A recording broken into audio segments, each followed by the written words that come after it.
Scott County, providing safe, healthy, and livable communities.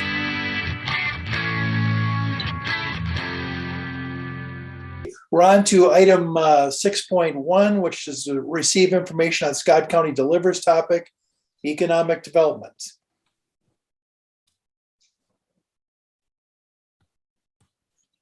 Good morning, Mr. Chairman, Commissioners. I'm actually just on my way back to the office. But today we're going to do a presentation on economic development. And we have a panel of county staff as well as, I'm out of breath, as well as some outside partners who are going to be with us this afternoon. So first, Pam, could you introduce yourself as my co-facilitator? You certainly can. Good afternoon, commissioners and everyone else. My name is Pam Selvig, and I'm the Health and Human Services Director with Scott County. Thank you. Barb? Yeah, and Chris, if you'd like, I can like tee this up a little bit to give you a chance to sit down and get settled, if that's helpful. I think I'm good. Thank you. Okay, all right. All right, so Barb Dahl, Social Services Director with Scott County. All right, Brad? And Davis, Director of Planning and Resource Management. Lisa?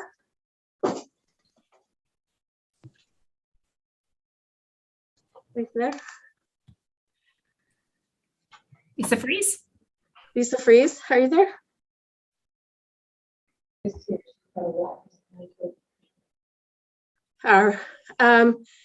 Let's go to Anita Drentlaw. I'm here. There. Sorry. Okay, Lisa, would you introduce yourself, please? Okay. I'm Lisa Freeze, and I'm the Transportation Services Director at Scott County. All right, Anita. Hi, Anita Drentlaw, President and CEO of New Market Bank. Thank you so much for being with us today. Yeah, thank you for having me. Esther Adams.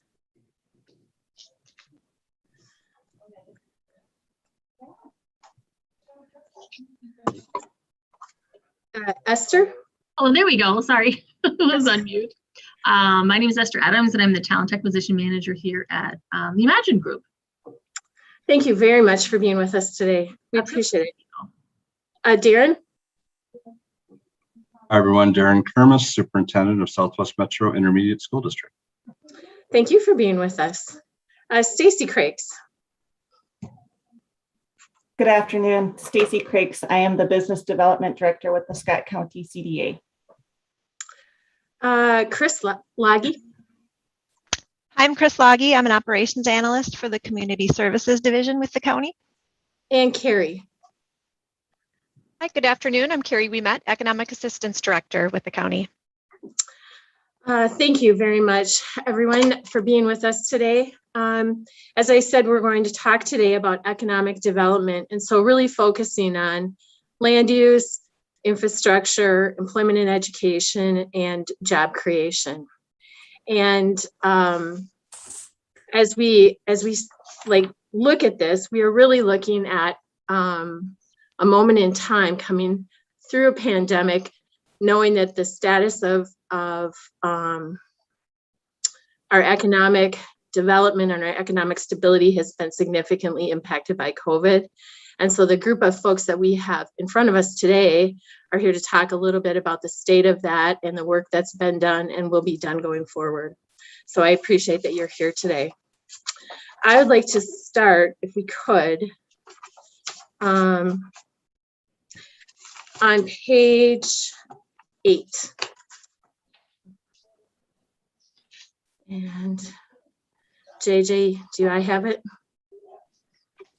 There we go. Thank you. Page 8. And Chris, can I just make note of one thing too? We had inadvertently left Jake Grusing off of our list. He was helpful with coordinating some of this. And of course, very helpful with leading the Live, Learn, Earn initiative, which has the tie to economic vitality. And also that connection with scale with the unified plan of having 50% of our workforce living and working in Scott County by 2030. So just to make note of that. And again, just want to really call out a thank you to our community partners for being here today and taking time out of their day to kind of help articulate and kind of guide our discussion, especially as this kind of really ties to our whole board objective around that employment and economic opportunities piece. So anyway, I told Jake we'd have him be on phone a friend duty. So thank you. All right. So I'm not sure who the best person is to direct this question to, but I'm wondering if someone can just talk a little bit as we look at the data slide that's up. That is really the Live, Learn, Earn 50 by 30 initiative and looking at what percentage of our population live and work in Scott County. And I'm wondering if someone can talk about how you use this data and what kind of efforts there are to collect and use this data to kind of inform the rest of your work.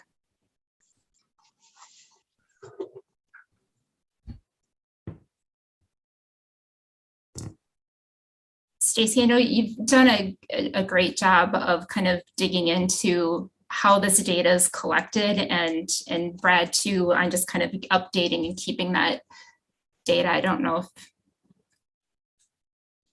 I will start, Stacy, and then you can jump in. So this is the this was the big goal of Live, Learn, Earn, and this is a data point that we look at every year. This graph shows the even years going back to 2012. So it is remarkable how much we've been able to keep a lot of our labor force working here in the county. We saw a little bit of slip from 2018 to 2019. We wish we could provide 2020 data on this graph, but that data has not been released yet. So we are still relying on that 2019 data point. But it really gets to the overall goal of providing more jobs here in Scott County. And a lot of the work that's been done with Stacy and First Stop Shop, and a lot of our cities attracting new growth, new development, a lot more jobs down here in the county. Stacy has kind of looked at some of these numbers at a city level, and I'll let her describe what she's been finding in that. Yeah, so I will say that from the standpoint of the First Stop Shop and the Scott County CDA as it relates to economic development, this is one of the primary indicators that we are constantly monitoring because it was a goal that was identified by scale predating the First Stop Shop and the creation of why we are here. So just really briefly, that historical moment when we had a big rush of companies come into Shakopee and some of our other communities between 2014 and 2015 is what led to that 5% jump that you see on that graph there in 2016. And the fact that we've been able to sustain that, I think says a lot about the types of jobs that are here now.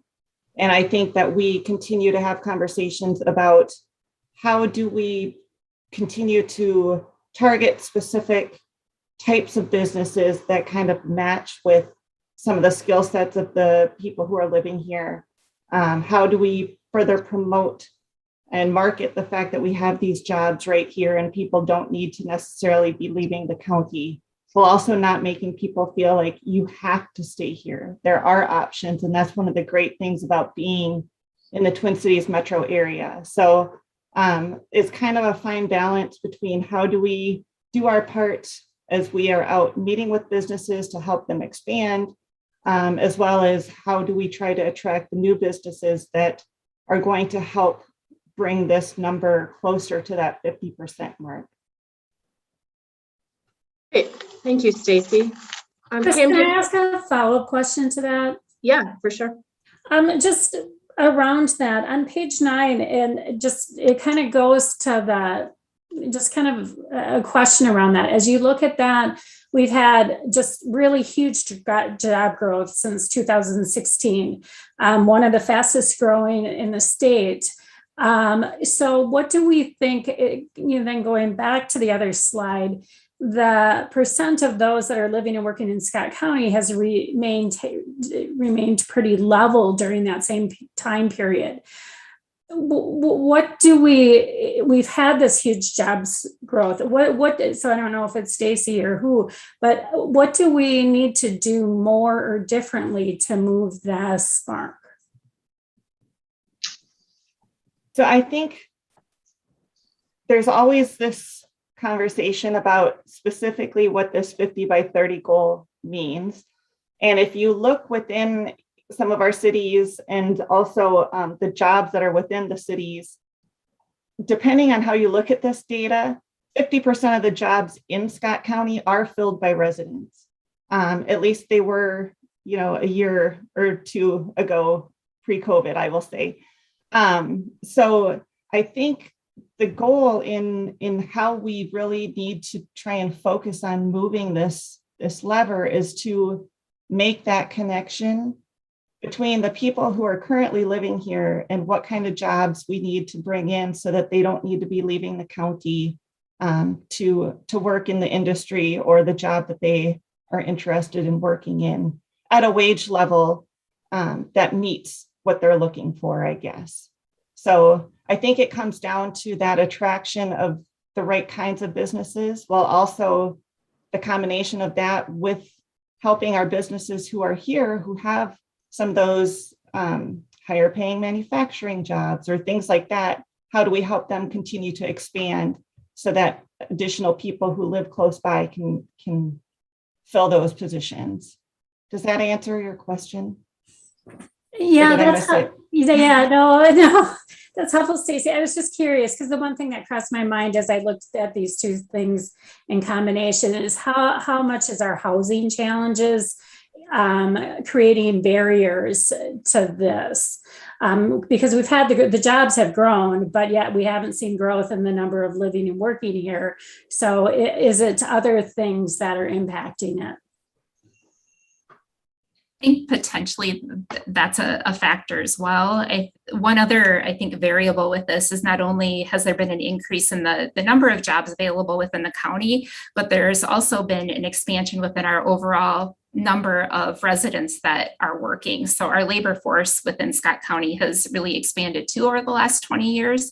And so that percentage has stayed the same, but the actual raw data and numbers for the number of people that are living and working in Scott County has also increased. But you bring up a good point. And I think as we continue to kind of sort through challenges and how can we continue to support local employers and our local residents, that housing component always remains a factor for us and something to consider when looking at the overall economic development picture. So Barb, does this skill mismatch that was referred to in the narrative, does that factor in here as well? It does. And I think if you want to look, I believe we have a slide on that. Page 18. Yep. Thank you. Mm-hmm. And I think that's what Stacy was alluding to there, that, this is really kind of the sector areas. So we know that we have a lot of professional residents that live within Scott County. Those jobs also tend to be higher paying, which is something that we're also really interested in kind of rounding out our composition of employment here. So is it possible to target to those specific industries and areas when looking to expand or develop out? And I don't know, Brad or Stacy, I know you guys have worked and looked at this one a little bit more. Yeah, like what Stacy said, I think the way that we really move the dial on that 50 by 30 and get over that 40% is to start attracting more jobs in that education, healthcare services, the professional kind of upper level management type positions. That's where a lot of our residents are in those industry skills, and they're needing to leave the county every day to commute to their jobs. If we can get those types of jobs, those types of industries here in the county, I think we're going to start seeing that 40% be able to creep up to our ultimate goal. Can I ask two follow-up questions about that, Brad? One is, what's the county's role in that, and who leads that work to recruit individuals with different skill sets? Where does that energy come from? I think part of it comes from the First Stop Shop and the CDA, and Stacy can talk about some of the outreach and marketing that her staff has been doing. Part of it is some incentives. We've built the county's incentive policies around these target industries. So once we do get them looking at Scott County, we can entice them to give us a serious look. But Stacy, can you talk about some of the marketing and outreach that you've been involved in? Yes, I can, for sure. So the CDA is a member of the Minnesota Commercial Association of Realtors, and we monitor leads that different brokers and agents are putting out related to commercial and industrial activity. And over the past 9 years, what we've seen is early on, and this is still somewhat true, but early on, Scott County was seen primarily for warehousing and distribution type jobs. So the idea was big warehouses with few jobs, not necessarily those professional service type positions. And as we've continued to work with different brokers and work on some of these leads, part of what we've been doing is trying to change the perception of Scott County. We're not that far away.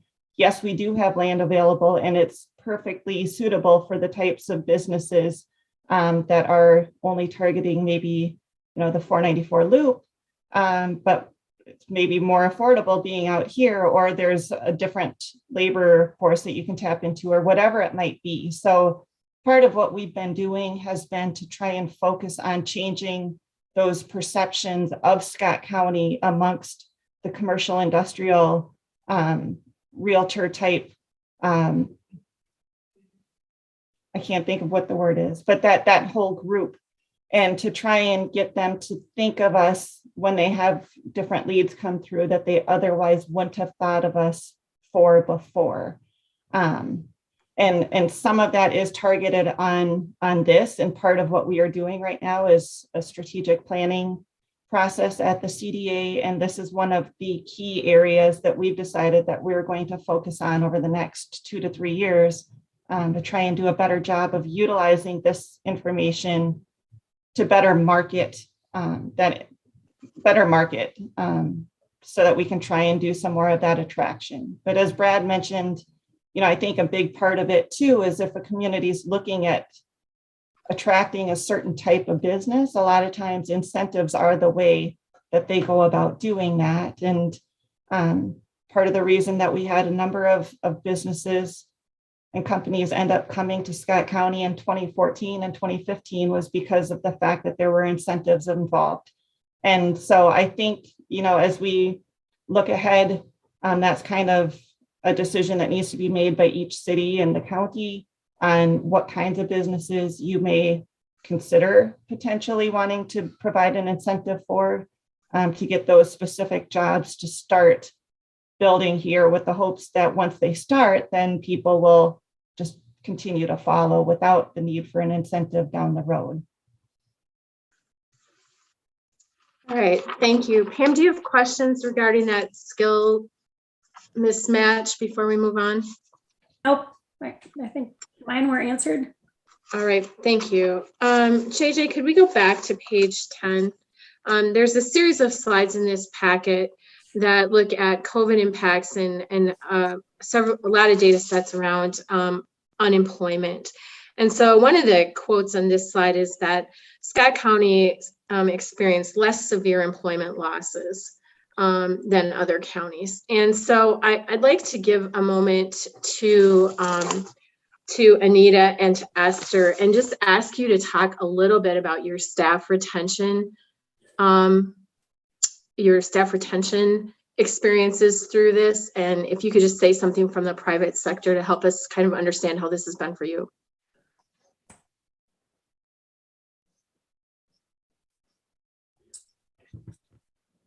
Sure. I don't know who should go first, but we've been lucky and able to really retain a lot of our team throughout the last couple of years.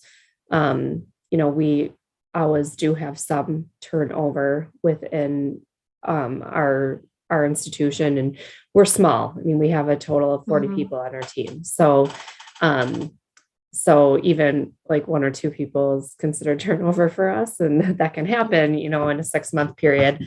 But most of them have been really because, someone moved, or we have student tellers and stuff, and they move on because they have too much going on with school and stuff too. So, but we've been able to retain the majority of our team really throughout the whole pandemic, where at first we had our lobbies closed, but still people coming in every day.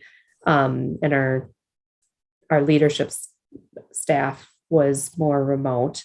And then as time went on, within a few months, we had pretty much everyone back in the office, sometimes on shifts, sometimes not. But being able to be flexible with people, I think, has helped with our retention too, because if somebody's not comfortable, we were able to, depending on the job, allow them to work from home. Okay, so offering some of that flexibility has been helpful in that way too. Yes. Okay. Esther, can you talk about the experience from your organization? And with Imagine, we're kind of on the other end of the spectrum. We have over 600 employees. And so pre-COVID, during COVID, and continuing on here has probably affected us a little bit differently, and also because we have a large manufacturing area, we have a big production plant. And so, masks being required, working with vaccinations, all of that, like a lot of companies are across the country right now. So retention, we've always tried to do employee engagement activities. And so the look of that has changed, obviously because of COVID. So not as much in person, but the employee retention kinds of things that we try to outline, whether it's like on Cinco de Mayo, everybody could go down to the cafe and have free churros if they wanted all day, or National Donut Day, individually wrapped donuts handing out to people. We had a socially distanced golf outing, just trying to do something special every month for people. And, so we're continuing to do those kinds of things, not as much as we used to, but we're trying to do at least one thing every month, if not more. I think our retention has been interesting because I think we've had more retention in our production area than in our more administrative staff. And some of the reasons that Anita stated also apply, somebody moving, relocating, that kind of thing. But then we also have people that leave because somebody down the road is hiring at $1 more an hour, and $1 an hour makes a big difference in family lifestyle to people. And so that has made a difference. Or maybe a company down the road is paying a higher sign-on bonus. And then we have people that come back and say, oh yeah, the bonus was nice, but I didn't like working there, so I'm coming back to earn less money. So it has been very interesting. I think every company does different things to try to retain employees. And with COVID, just generally speaking, with COVID, before COVID, hopefully down the road after COVID, I'm always a big fan of employee engagement and retention strategies, and always having those in place, and sending out surveys to employees and what would they like to see, and staying on top of those kinds of things. But yeah, I think obviously when you have 14 people compared to over 600, the retention is different. I think we have a high retention rate, but I think that we've also lost people. And quite frankly, there are people who want to work remotely and they can't work remotely because of their production, they have to be here. And so we do have a certain percent of people that are just not comfortable to go back into a production environment. So we do have a percent of people that are looking to change careers, looking for something different because they're not comfortable working in a manufacturing environment. And then there's always a percentage of people that's you know what, this is where I love to work. I'm going to stay here. I'm in it for the long haul. So it really has been a variety. Administrative staff, we do have a percent of people that are working remotely, and a lot of people that still work here. And we have a lot of hybrid, like payroll. We do payroll here for our entire organization nationwide, and all the payroll is done out of here. And our payroll department works hybrid, and there are some departments that works really well for. And they take turns. If it's a department of 5, maybe they're all here together on Monday, and the rest of the week they split it up. So they're not, they're able to socially distance more so they can spread out. So lots of strategies in place around that. Great, thank you. And thank you. I mean, it's really helpful to have a large business and a small business. And I appreciate both of you being here and being willing to share your experience. And we're likely to circle back with you for a couple more questions. Let's talk a little bit more about some of the unemployment trends. So Mary, could you go to page 11?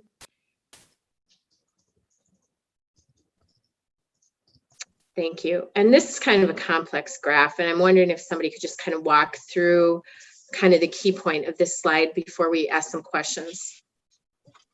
Yeah, there's a lot of information here. Yeah. So that top line, the black line there, that is your labor force within Scott County. So these are the residents in Scott County that live here. They might work in another county. And this is the number of people that are working or looking for work. So this includes those that are unemployed and those that are employed. And then the red line is the number of people that are employed within the county. And those could be jobs outside of the county, but they are residents that are working. And so then the blue bars are the unemployment rate. And so as we can see, our unemployment rate dipped to 2.5% in September. And so we're back to pre-pandemic levels. So that those are some of the key pieces there. I think one thing of interest or something to note was a little bit of a surprise for us when we looked at this data and just got this refreshed between August and September, was that the labor force actually dropped. It went down by 97 people. I think our pandemic unemployment insurance that ended in September. I'm not sure if that was it or a correlation to that. We also know that we had an increase in the number of people working in the red bar. If you go, so we had an additional 316 people working between August and September. So that correlated to the unemployment rate going down. But then I think we just had some people that left the labor force altogether. So I'm not sure if those are retirements or chose a different path in life, but. From an economic development standpoint, when you look at this, what are is there a key data piece here that is most concerning to you?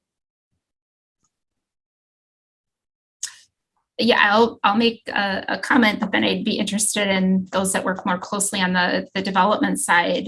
I think anytime your labor market starts to stall out, I think that's a concern for future economic development, because if you bring additional employers in and our current employers are struggling a little bit, that just creates challenges. And I think we're seeing that not only locally, but across the country. So I don't know if Brad or Stacy, you want to comment? Yeah, I would echo that, in that I think the combination of the low unemployment rates and the decrease in the labor market makes it very hard when you're trying to recruit businesses to come in and develop in your community.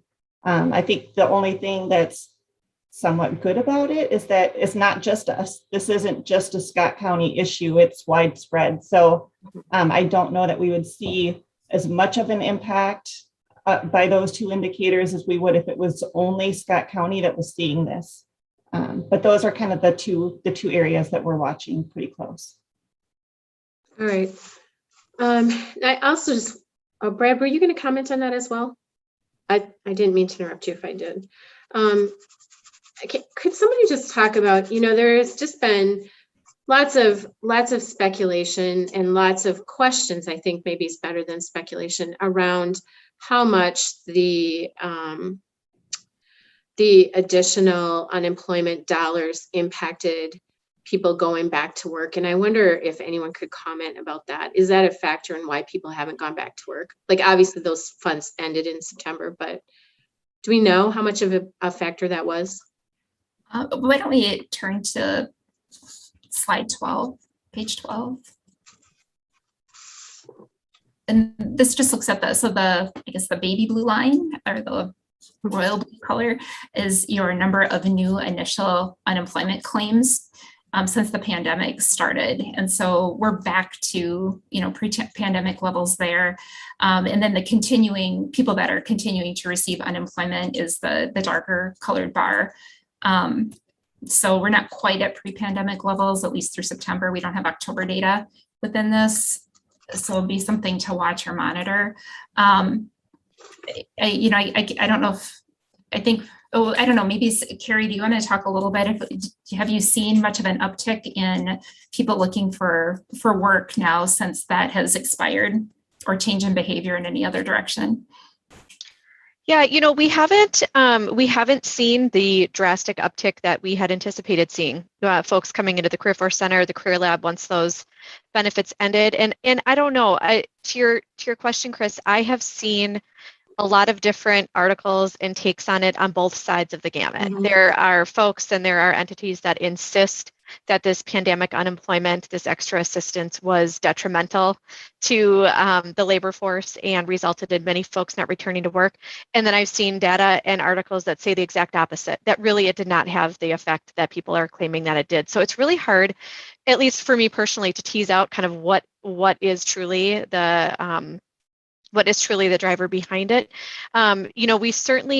We have seen more over the course of the last several months, applications coming in for programs, but it wasn't the pandemic unemployment ended at the beginning of September, and then all of a sudden we saw this drastic increase in applications. It's been pretty steady. So we're continuing to keep an eye on it. Great, that's helpful, thank you. Kim, did you have questions about unemployment? No, I think you and the panel answered them well. All right, I think the one other piece that I did want to, well, let me switch gears for a second. Could we go to page 25, please, Mary?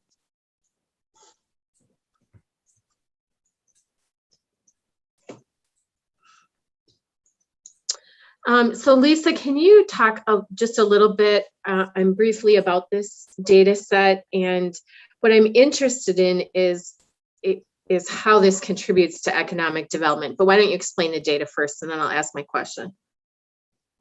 Well, this is a tracking of the land development and the property values in the vicinity of the 41 and 169 project that we started in 2018.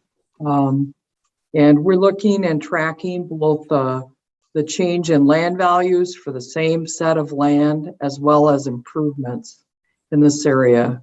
And as you can see, the value of the land since we started that project. And I think in talking with the assessor staff, even before when projects are announced, you start seeing some activity. In this particular area though, it's in transition because the city of Shakopee, it's in their annexation area, but they haven't up until recently started to develop in this area. So we'll probably see this change exponentially as this land gets opened up with water and sewer utilities. And I think one of the things that we if you look at some of the data with development overall, is that places like Shakopee kind of ran out of land supply for new development. And that did have an impact on whether new construction could occur. And now with this area being opened up, we anticipate that they'll be able to, once they get the infrastructure in place, it will grow more rapidly. All right, and do you have data, like do you have estimates at the beginning of a project about what's going to happen to land values or to property values? Or like, is this part of your calculation as you go into a highway project? Or is this just a back door that, yep, we thought the value would go up and here's what it looks like? Well, we did a lot of work a decade ago to look at areas where we needed to be doing things to spur economic development. It was all part of the scale strategies that we did. And a lot of times the impediment to development was identified, and sometimes it was highway infrastructure, sometimes it was water and sewer infrastructure. And when it's the right time sequentially to do these projects, both from a orderly development pattern and from an investment pattern, that's where we can step in and put in some investment that can help support economic development. Great, thank you.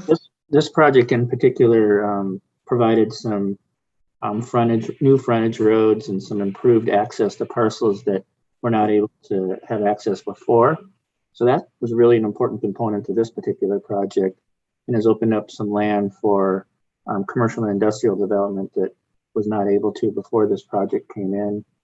And to Lisa's earlier point, there's already some interest in another project down the road at Bluff Drive, and some of the overpass and new access considerations in that segment in Sand Creek Township. And we have already received a couple of different phone calls of developers who have heard about that project and are interested in seeing the timeline for that, because they have real interest in developing in that area then. That's exciting. And Chris, I was just going to say, this commissioner, I think all of us would be real interested in seeing a slide like this surrounding the Bluff Drive project in about 3 years. And I bet it's going to look the same, or I bet it's going to look the same. I'll just leave it at that. Thanks. Mm-hmm. Thanks for doing this, Lisa. Mm-hmm. Yes, thank you. All right, I want to turn to one other piece of infrastructure, and that's a broadband piece. Mary, could you go to page 27? All right, and Chris, I think you are fielding the questions about broadband today. Is that right? Yes. So can you just talk a little bit about, as we've made big investments in fiber, and can you talk about, like, is there a point where we're done with fiber, or like there are still small pockets of Scott County where there's not access, or not as the access is slower than we would like it to be? Like, how are we balancing cost versus that investment in communities? Yeah, there are small pockets where for a few different reasons we haven't been able to get broadband to some of the more rural areas. And I think Perry did do a presentation and touched on some of that for the board members. But I do know that the significant investments that we've made to date have really improved the availability for our residents to receive broadband and internet at the speeds to meet the goals that are currently set forward for 2022.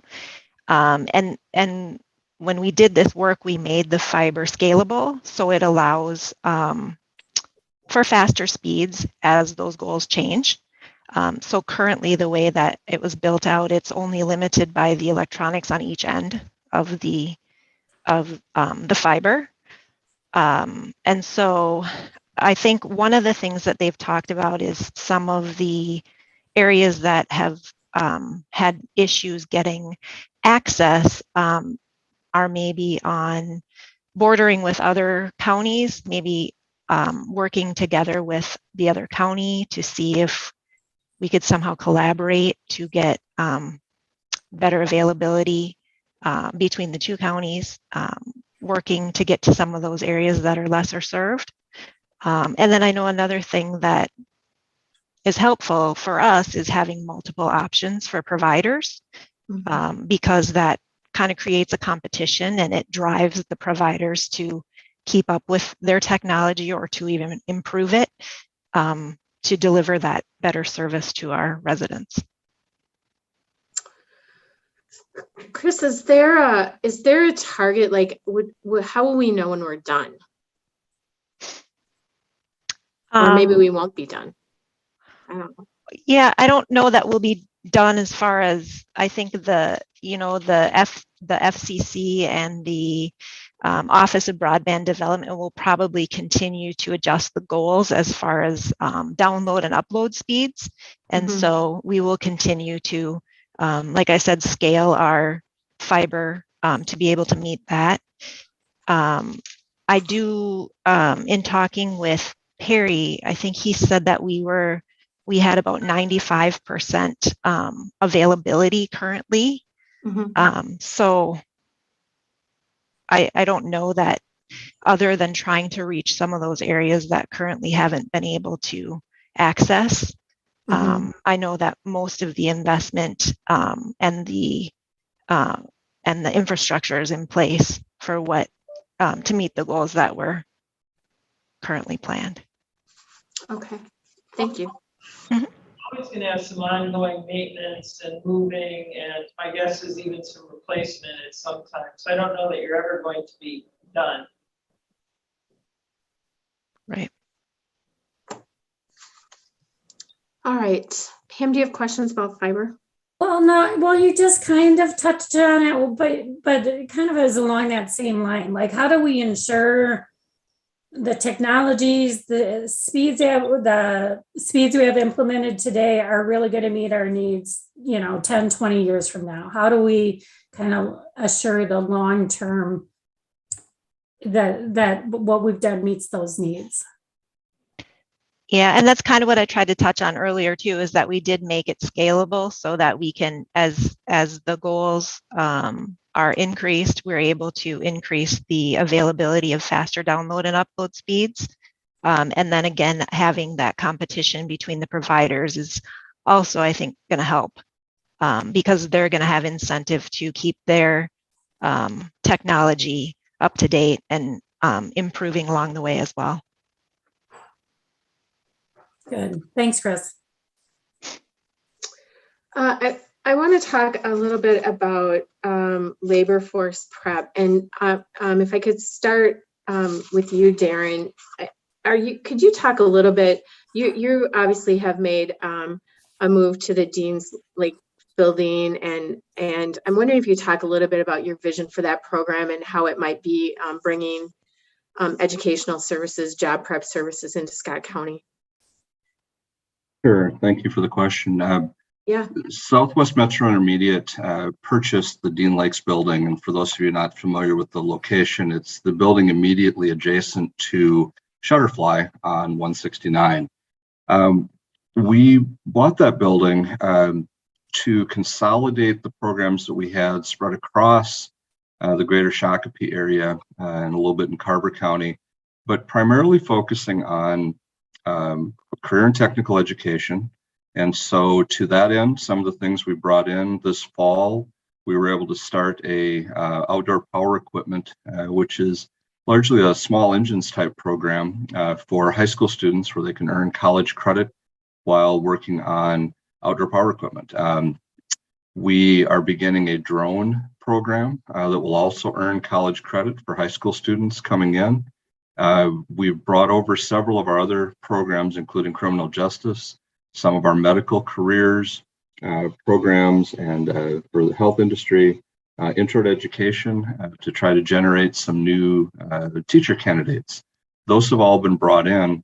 We currently are in conversation. We've had a couple of really good meetings with Minnesota State Mankato, with DCTC, with Inver Hills. And we have upcoming meetings with Southwest State University, with Metropolitan State University, and ongoing with the U of M to look at building in some college offerings, getting in catalogs this spring so we could begin seeing some more direct college courses offered in the fall. The other piece that we're trying to do, one of the programs we have in this building is our adult education, where folks work on their GED, citizenship, and the like. Those programs, the numbers are skyrocketing. And one of the barriers that we hear from some of our adult students, adult learners coming back to earn their GED, or some of our college students, especially those who are looking to change career, is access to drop-in childcare while they're in class. So we are also looking to use some of the space to build an opportunity for childcare, again, just to help folks, students of any age, be able to access classes and courses when we certainly don't want something like needing to care for a child and not having a place to drop them off for an evening course would be a barrier. So those are the things we have going. The building is at almost full capacity already, and we really thought we'd be a couple years out before we saw these numbers. But also just wanted to acknowledge the partnership with Joe and Stacy and the CDA team. They've come in. We've already seen some synergy between those startup businesses and some of our students in some of the projects. And in addition, ProAct and the New Options program moved in early November. And that has been just a real seamless transition. They used to be our neighbor over at the Valley Green building. And again, if we're talking untapped resources, persons with disabilities have long been overlooked in the employment sector.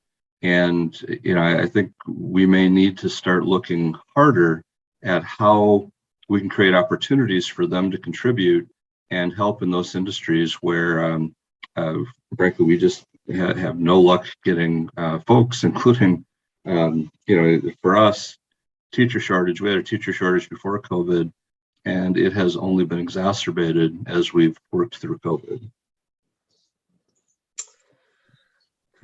Thank you. You touched on a point in a couple of different ways, but I wanted to ask a more specific question around the trades. And one of the pieces in the narrative that was prepared for today kind of do that comparison between some high schools are ranked or rated on the percent of kids that they get through to graduation and onto a four-year college. And yet in our world, we have a shortage of people in the trades. And you referenced college prep as well and college readiness. Are there also opportunities for young people that want to be in the trades? There are. And, part of what you're referring to is, and I should take a step back. It is a very fair question. We're putting public dollars into public schools. We ought to be evaluated. We ought to be rated. We ought to be able to demonstrate that those dollars are producing outcomes.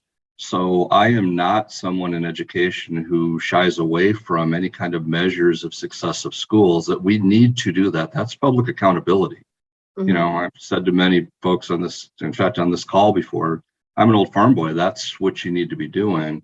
So I have no issue with that. The challenge comes in that in fact, I'd ask anyone on this call to reflect on, if you think of the way your neighborhood public high school, maybe the school you went to, or maybe the school district in which you live right now, what are the two markers most often associated with success of your high school? And what you're going to come with, and what the state of Minnesota, the Department of Education, usually ranks schools on, and what you'll see in newspaper reports and other things, are a couple of things. One, graduation rate, which is good. We ought to be, showing success in that area. And second, matriculation into four-year and sometimes into two-year colleges and maybe military. We are not rated on any of those rubrics that are published or put out there on the number of kids that we help get into the trades. Closest thing might be someone who's going into a trade where they need a 2-year and AA degree to work. And, that part, you measure what you value. And so our high schools, if you walk around, we have gorgeous high schools across Scott County, Carver County, Dakota County. These frankly aren't high schools, they're college prep schools. They're beautiful. They've got great teachers. They do good things for kids. They produce high-flying students, and that's what a lot of our population in this area wants. Mm-hmm. At the same time, we need electricians and auto mechanics and plumbers and folks, construction crews, that folks that want to work in those areas. And yet, in the world of career and technical education, that isn't measured, it's not valued as much. And so there's a real disconnect there. We do okay with getting students to come into program, but we could be doing so much better. We could be doing so much better for young people, and frankly, so much better for our business and industry, if we could overcome some of the stigma that's associated with, well, if I'm not going to a 4-year degree, well, then I must not be a successful student. That instead we need to be looking at incentivizing and measuring people who go into the trades come out of it without a ton of college debt on their hands and are earning very nice salaries doing things that we need across our region. And so that, to me, that's one of the big disconnects that we've got to overcome.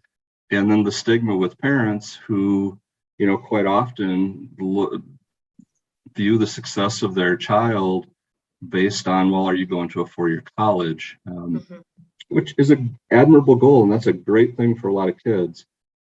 It's not the only goal, and there are other very honorable things that kids can be doing and that we should be supporting. Thank you. You spoke really well to that. Thank you very much for your comments.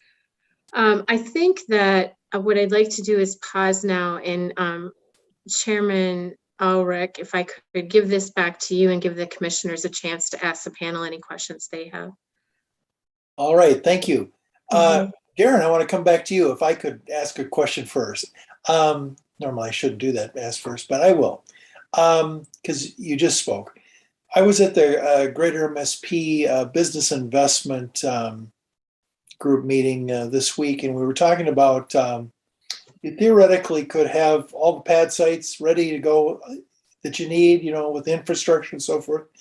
But if you don't have the workers, it's not going to, it doesn't matter how many pad sites and how ready to go they are, don't have the skilled workers. And I think the word is skilled. And I think people are crying for workers, and across the board. And I'm just wondering how much guidance do kids get as they start out? I mean, it seems to me like we need a jobs of the future fair where they can see, where are the big needs, where will the good salaries be, where will the good jobs be? And you can do that with the trades, you can do that with IT, you can do that with wherever the need is going to be. But I think we need to maybe guide our kids a little better. I don't know if our workforce preparedness group is working on that or not, but if we're going to attract companies to this region, we have to have skilled workers here, ready for them to employ. I heard it said, and I don't know if it's true, or if I've got it exactly right, but at one time Apple was a little criticized for having a lot of their work done in China. And they said, we don't do the work in China because it's cheaper. We do the work in China because there's more engineers in China than there is in the United States. So I guess I'm wondering, is there anything like that where you would have a Jobs of the Future fair or something that would help guide kids? Yeah, it's a great question, and I agree with all the sentiments you just shared. That's those. I believe, I haven't done a survey of every one of the high schools across our region here, but it is my strong belief that exact kind of, whether they do an actual fair or not, those conversations are exactly what goes on with students. Now, you can break out your students. You've got some students who are, ever since they were a little kid, they were destined for a 4-year school and probably grad school, med school, law school beyond that. Those kids are pushing along just fine. It's some of the students in the middle. And one of the things that, within our career tech programs, we try to talk to industry about what they're looking for. We are hoping the Caltech's group, we were out at their site, Mayor Briggs set us up on an opportunity to go and visit them. They have an amazing apprenticeship program right on site, in-house. One of the things we learned from them is they recruit folks either out of the military or right out of high school. One of the things we suggested to them is, let's get you in front of college or high school students when they're freshmen and sophomores. Let's start talking about, let's do some exploratory work and some classes where you might generate some interest and maybe get some of the initial learning done under a career tech heading or under vocational courses when they're juniors and seniors, so they come out, a year or two ahead. And Caltech has, some folks who can step right in to work for them. A fascinating meeting. We're just beginning those conversations, but that's an example where, straight from an employer and what they're looking for. The other thing that we hear when we do talk to some of the employers is some of the soft skills sometimes get overlooked.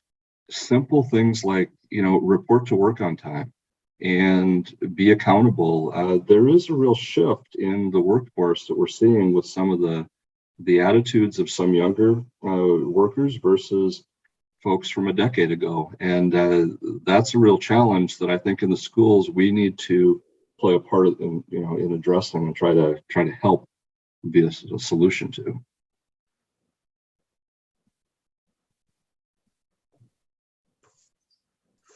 Questions from the board? I would ask Mr. Chair, I just wonder how that graphic had up there with the percent of workers, I don't know if it was 40%, how that's going to change and actually stick to the change with all the people working at home. Like, for instance, my wife hasn't been to Minneapolis now in almost 2 years. And so I wonder if that, is that going to count now as a job in Scott County, even though, because she could work anywhere in the world. She could be on the move working, and whatever. So I wonder if that's going to, how that's going to make that whole graph look, and it's going to change for all the counties and probably in the entire country. So anyhow, just a thought. Can I maybe speak to that real quick? Because we are at the CDA, we're going through the process of updating our Maxfield studies, and that includes the commercial industrial study. And one of the questions that we've asked Maxfield to look into is whether or not they can help us identify kind of what that shift has looked like for Scott County and how many more people are working from home, whether, no matter where the company is, if they can try and help us get a better picture on what that looks like at this point in time. So we're hopeful that they will give us some data and some information that will help to maybe highlight what that looks like moving forward, because I think you're right in that there's a number of people who have started working at home who aren't going to go back to an office, and they can work for a company located anywhere across the whole United States if they want, but they would still be physically located here, which is part of what our goal is. So hopefully we'll have more information on that. Okay, great. Thanks, Stacy. That's really helpful. And I do think that all of us need to relook at this goal, because the goal was people who live here, work here for all kinds of reasons, maybe to save on transportation and time and help people be involved in the community. But one of the reasons for that too was to invest in the tax base here and grow businesses here and have that here. So I really think this measure and our goal, we're going to really need to look at that in the next year and maybe change it, because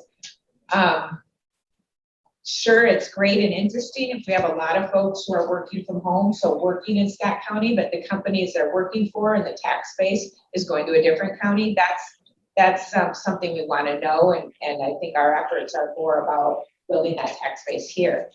And then back, Darren, I think you said something really, really important a few minutes ago that I've been hearing from all our schools, because I think you're right.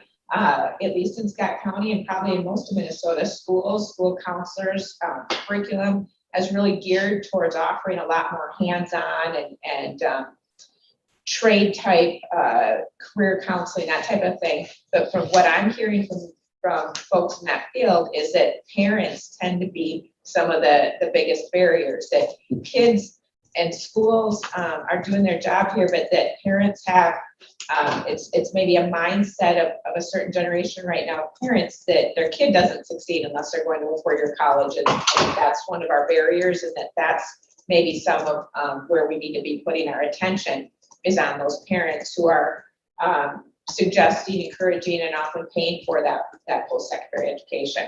So you did allude to that. I think it's important that that's part of our conversation. Well, I'm going to jump in on that and say my kid just started his new job yesterday in his hometown in a trade. So if anyone needs a new furnace or air conditioner, I know a guy. But I'd also say, Stacy, you and I have talked about this at length, and we probably have the time where we could do this, but we don't have the bodies. But are we still getting painted with that warehouse distribution? Oh, if you need distribution, go out to Scott County, go out to Shakopee versus the Silicon Prairie. We still fighting that with our local brokers? We are, to some extent. I will say it's better than it used to be, so we're making progress, but that is still, that whole picture is still out there. So we're continuing to battle against that a bit. I think we're seeing that a bit out on I-35 at the Park I-35 site in Elko New Market. There's certain types of businesses that are being directed that way that don't necessarily fit, I think, within what the city thinks might be the best fit for that land. But there's a lot of interest out there right now. So that's certainly a good thing that's going on that side of the county.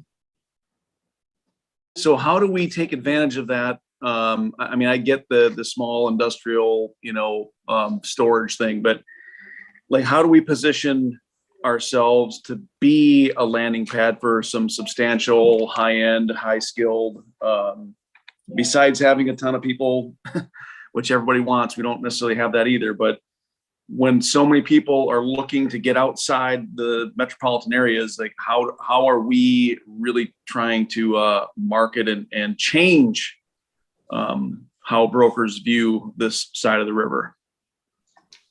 I think in every interaction that we have with them, we are trying to offer information about the county that they may not realize. I think there's a lot of misunderstandings about Scott County itself and who lives here and the other types of businesses that have found what a great place it is to work and why they located here. So we're constantly trying to push that message to anybody that we're interacting with. I think, as we continue to look at that as a strategy for how we move forward, there's some things that we can do marketing wise to specifically target some of that. And that will require working with the cities and working with the county to say, well, what kinds of businesses very specifically do we want to try and focus on? And how do we build the story around why Scott County is the best place for that business to land in? So I think there's more to come on that, but it's something that's been a work in progress, and there's certainly more that we can do to continue shifting that perception. Keep pushing. Yep.